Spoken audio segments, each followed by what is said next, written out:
Hearing loss, especially age-related hearing loss, is very common, and for most folks, hearing aids are still the gold standard in terms of treatment. And joining me today to discuss hearing loss and the various causes is Dr. Robert Block. He's an otolaryngologist at Central Coast Head and Neck Surgeons and Salinas Valley Health Medical Center.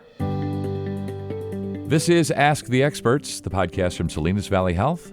I'm Scott Webb. Dr. Block, so nice to have you here today. We're going to talk about hearing loss, which I know affects a lot of folks. I have a little bit of hearing loss in one of my ears and sort of dealing with that in my mid-50s. So what are the most common causes of hearing loss? Thank you very much. The most common cause of hearing loss probably is age-related changes of the auditory system, aging of the ear itself and the neuroepithelium and the nerves going to the brain. We call this presbycusis, very common in the elderly. There's other common causes. Very common is noise exposure, probably the second most common cause.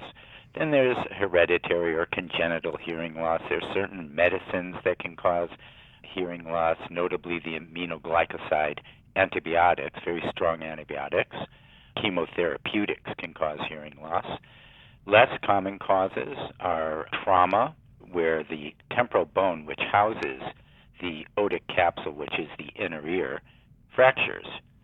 But chronic disease, and this is very important, can also lead to hearing loss in the aged. Chronic disease including diabetes, hypertension. There's actually an association of smoking with hearing loss. And there's other less common causes as well. Sure. So could be genetics, family history, behavior, lifestyle, illnesses, treatments. So running the gamut there. Wondering, I mentioned there as we got rolling here that it is common. Can you give us a sense of how common is hearing loss? Well, it's extremely common. Probably 20% of the entire world's population suffers from some sort of hearing loss. Here in the United States, approximately 15% of all adults greater than 20 years old have some degree of hearing loss. You can think of it this way. 30 million Americans may benefit from hearing aids. Many of those don't have hearing aids. And there's approximately 1 in 3 adults ages 65 to 75 that have hearing loss, and just about half of all adults older than 75 have hearing loss. Yeah, so as you say, it's obviously very common, very pervasive, and makes me wonder then if someone is experiencing hearing loss, which medical provider or providers should we talk to first about this and when? Like, when do we know it's time to reach out to someone? And whom should we reach out to? The first sign for age-related hearing loss is having trouble hearing, for men, what your wife is saying. This is very serious. Also, when you're in a environment of poor acoustics and lots of ambient noise, and you're starting not to hear people in those environments, these are the first signs. The best person or professional to start with is, in a perfect world, a otolaryngologist, head and neck surgeon, an ENT practitioner, who can do a full exam. However, we're not in a perfect world, and it's very reasonable to start with your primary care doctor or a audiologist who specializes in testing hearing and can identify subtle and less subtle types of hearing loss. Yeah, and you mentioned ENT, audiologist. Let's talk about the treatments that are available for hearing loss. We are going to talk about hearing aids and how many folks don't have hearing aids or don't use them properly. But for now, what are some of the treatments available for hearing loss? It really depends on the cause of hearing loss. If we're talking about age-related hearing loss, or what we call presbycusis, there's no cure for that. There are treatments, and the best treatment is a hearing aid. There's also other types of treatment with assisted listening devices, and if it's severe, cochlear implants. But the hearing aids are really the primary treatment for hearing loss. There are several instances when a patient gets hearing loss and it's imperative to see an ENT or an otolaryngologist. And I think it's important to point out those types of hearing loss, and that's number one. If the hearing loss is sudden and complete, That's a medical emergency where the patient should go to their primary care and get an immediate referral to an ENT, because in most types of sudden hearing loss, it's imperative to treat it quickly in terms of getting the best result. If the hearing loss is asymmetric, they should see an ENT, one ear much worse than the other. Certainly if there's pain or discharge coming out of the ear canal, that should be a referral to an ear, nose, and throat. And if the hearing loss fluctuates over time, one day you can hear perfectly, the next day the hearing is out and it comes back, that represents a different type of hearing loss that an ENT needs to evaluate. And also, if you have ringing in the ear, especially in one ear, you should go see your ear, nose, and throat physician. As far as the treatment available, not all hearing loss is age-related, and there's many different causes of hearing loss, and the treatment is dependent on exactly what is causing that type of hearing loss. I know there's some over-the-counter hearing aid options now that are less expensive, of course. What do you think about those options, those over-the-counter hearing aids where we can just walk into the pharmacy and grab a set? What do you think about them, and are there maybe some other strategies for folks who are thinking about hearing aids that might make them more accessible to them? I think that we're in a great age for hearing aids. The over-the-counter options are an excellent choice for certain patients and certain types of hearing loss. I recently was discussing this question with one of my audiologists in our office, Dr. Griffin, and I asked him what he thought about the over-the-counter hearing aids because, of course, we give prescription hearing aids. He made an interesting analogy that I thought is worth talking about. The analogy that he made was the same as over-the-counter magnifying reader glasses compared to prescription glasses. The over-the-counter glasses are excellent for a certain type of hearing loss. The over-the-counter hearing aids are new and are basically amplification. They're not customized. They're only meant for people with hearing loss that are adults with moderate hearing loss.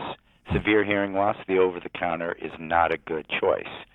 If there's an elderly that is having trouble hearing in noisy environments or environments with poor acoustics or having problems with the TV, they may be an excellent choice, and they're significantly less money. There are differences between over-the-counter and prescription hearing aids, as I alluded to earlier, and the main differences are the low cost for over-the-counter hearing aids, the fact that they're for only moderate hearing loss. The benefits from getting a prescription hearing loss is any severity of hearing loss can be tailored to that patient to help with their hearing. They're good for all ages, including kids. Also, you need to remember that the hearing loss is comprised of multiple components.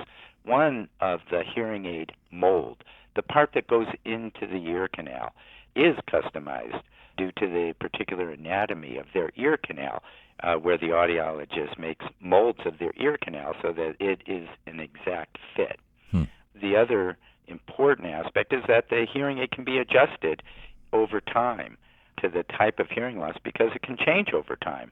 Right. And, of course, something that I feel very strongly about is when you go in for an over-the-counter hearing aid, you don't have the benefit of getting a specialized medical exam, which can be extremely important to determine exactly what type of hearing loss it is. Let's talk a little bit about loud noise exposure. I know that's how my dad lost his hearing. He worked next to loud trucks. He worked for the power company, and I'm sure those guys did not protect their hearing in the 60s and 70s. And I'm sure that's true of a lot of folks, just maybe not wearing the right ear protection or not understanding the consequences. In general, though, Doctor, when it comes to loud noise, how much does it take to put someone at risk for hearing loss? There's two factors. Number one, it's the loudness or the decibel level of the noise. And the louder the noise, the more likely it is going to produce damage to what we call the hair cells of the inner ear, causing hearing loss. The damage is done by the time of exposure as well. So the factors are loudness and time of exposure. And you mentioned the 60s. This is analogous to smoking. We didn't realize quite how bad Sure. smoking was and the risks of smoking. We didn't realize that early on of the risk factors of loud noise and the time exposed to produce hearing loss. An extremely loud noise at a very high decibel level, like a jet engine, for a very short period of time, can produce significant hearing loss in the future, years in the future. When the patient is exposed to an extremely loud blast, such as a jet engine or a gunshot, a big military armament, then immediately afterwards, or even if you're in a concert, immediately afterwards, you walk out and you have what's called a phase shift. So you have temporary loss of hearing and maybe some ringing in your ear. Then it comes back after a minute, 2 minutes, 5, 10 minutes, and you feel like you're normal. And you are normal in terms of your hearing loss for decades. That immediate exposure of a loud blast noise can, decades later, cause significant hearing loss. The most common noise-related hearing loss is those that work in factories. Sure. And the time exposed can contribute to the risk of long-term hearing loss. So, Doctor, we've talked about hearing aids and the range of folks who may suffer from hearing loss and why they're suffering from hearing loss. What are some of the other treatment options for hearing loss besides hearing aid devices? Well, like we said before, hearing aids are the most important.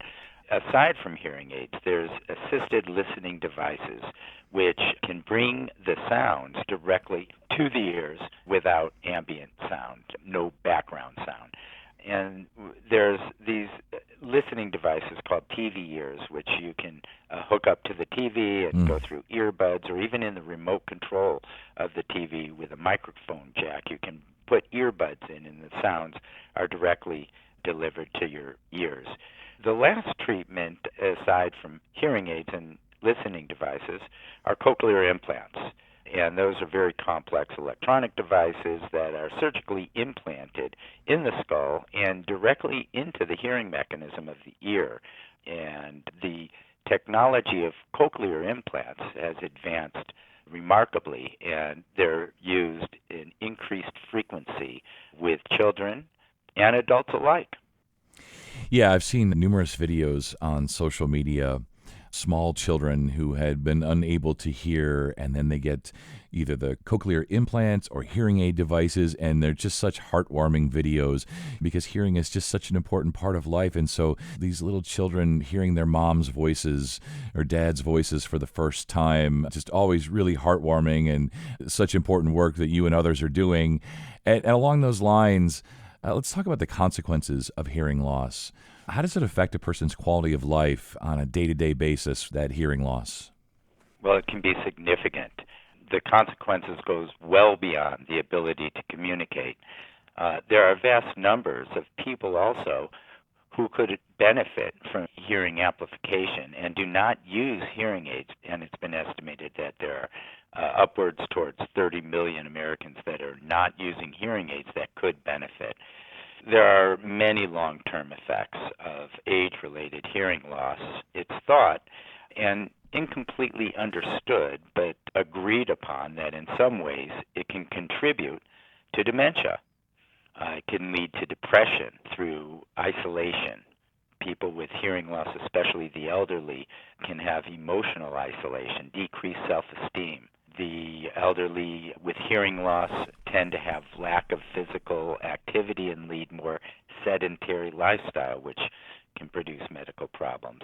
They're less likely to participate in activities which, among other things, can lead to cognitive decline, including dementia. People with hearing loss have lower household incomes. They're less employed or unemployed. There's decreased productivity. And elderly have risk of falls. Now, this might not be intuitive, but the risk of falls in the elderly is known to occur at increased frequency if there is hearing loss. The thought is that there's cognitive depletion, which means that they have a decreased ability to interpret different stimuli so that they're concentrating on their hearing, and they may not be concentrating on their walking, and they lose balance. It does increase the risk of falls. It can also lead to depression.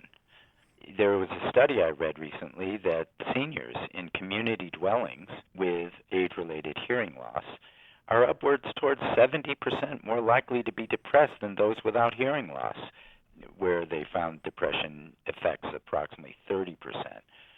So there are significant consequences in hearing loss. Yeah, significant for sure. And you touched on that was going to be my final question, just how hearing loss can negatively impact cognition and how people think, basically. So just maybe we can drill down a little bit more into that and really address the need to treat hearing loss early and aggressively to help preserve cognition, right? Right, absolutely. The mechanism is not fully understood, as I said, but may be related to social isolation. Sure. Or decreased activity. However, there are studies that show correlation between hearing loss and actual structural changes in the brain, most likely due to similar neural pathways. The depletion of cognitive reserve, meaning that seniors with hearing loss have a decreased ability to process information. They're not capable of processing as much. So there is a huge benefit towards treating age-related hearing loss early, which sometimes is hard. Many patients come into my office, especially men, who don't want to use the hearing aid. They say it's a hassle. My hearing is not so bad, and right behind them, their wife is sitting, nodding their head in a manner so as to tell me to try to discuss the benefits of hearing aids with them. Right. Patients with hearing loss, factors that increase cognitive decline are impaired mechanisms to cope. They have limited brain stimulation, and there's actually a correlation between brain atrophy or shrinkage of the brain and hearing loss. It's very interesting. You know, it seems so simple, right? You can either hear something or you can't hear something. But really, speaking with you, having an expert on, that's why we ask the experts, of course, having an expert on to really understand this better, the connections between hearing and the brain and cognition and all of this. I feel like we could go on and on today, but I think we've at least scratched the surface today for listeners and given them a sense, you know, that early and aggressive treatment, they may benefit from that.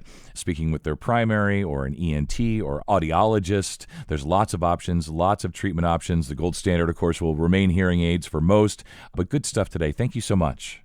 You're very welcome. I really appreciate having the opportunity to talk to you about this. And to listen to more of our podcasts, please visit salinasvalleyhealth.com/podcasts. And if you found this podcast to be helpful, please be sure to tell a friend, neighbor, or family member, and subscribe, rate, and review this podcast, and check out the entire podcast library for additional topics of interest. This is Ask the Experts from Salinas Valley Health. I'm Scott Webb. Stay well, and we'll talk again next time.